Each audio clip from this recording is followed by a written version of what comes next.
Un fragile espoir est récemment apparu alors qu'un président américain a lancé un appel à Vladimir Poutine, demandant une cessation temporaire des frappes contre les infrastructures énergétiques ukrainiennes pour une semaine seulement, une requête qui suivait une conversation téléphonique précédemment non divulguée.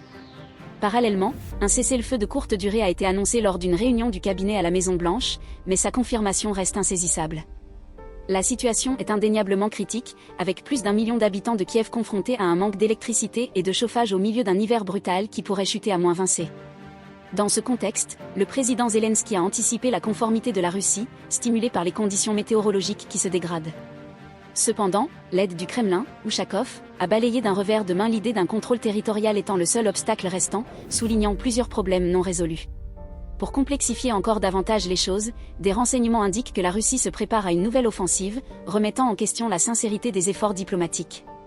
L'attaque récente par drone sur un train de voyageurs souligne la nature volatile du conflit, et les discussions trilatérales en cours à Abu Dhabi révèlent une approche prudente pour sécuriser tout accord durable.